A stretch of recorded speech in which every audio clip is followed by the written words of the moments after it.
So today I'm talking to mental health professionals and talking about how you can achieve business success as a solo private practice owner or a group private practice owner.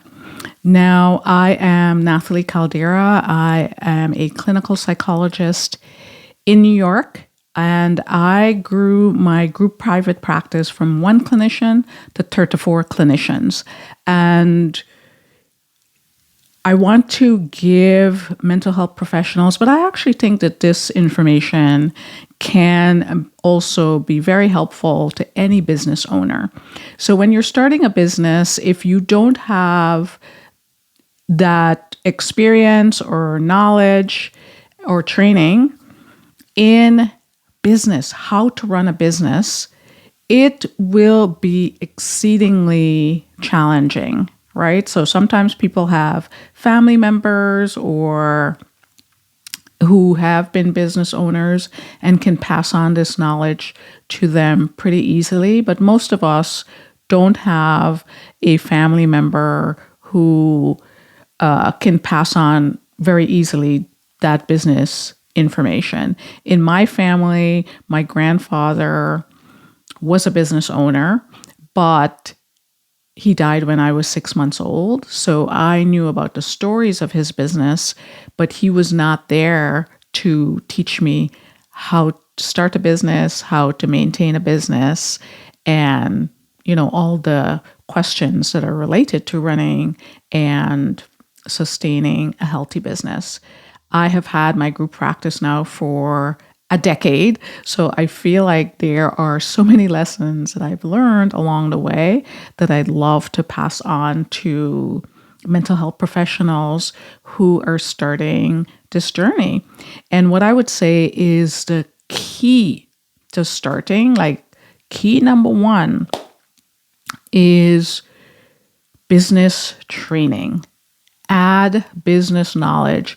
And what I did in the beginning is I doubled down as much as I could on business training because I knew this was something that we didn't get at all in our graduate training. And so I had to start from zero. But I didn't have the money to invest in like a graduate program in business. But I did have enough money to start my favorite thing, which is to read, buy some books, get some articles out of the library. And every time I traveled, I insisted on only buying business magazines. And so I think sometimes it's hard. I know that it's hard to make that commitment to business training. But if you want to have a long-standing solo private practice or a group private practice, you really have to commit to business training. And it doesn't have to be a lot of money. It can mean books, articles, podcasts, magazines, talking to other business owners. The issue right now that a lot of people have is that there is so much information. When I was starting, there weren't that many books. There weren't that many on private practice itself available. Now there's so many podcasts, articles, books available. Sometimes it's hard to know where to start. I would recommend this wonderful book that I started with. And this book was so inspiring.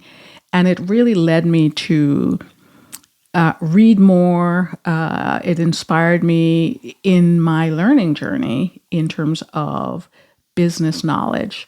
It's called The E-Myth Physician. I'm still figuring out this YouTube thing.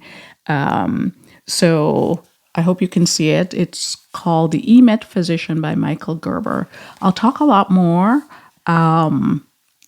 but start here. This is your starting point. Go.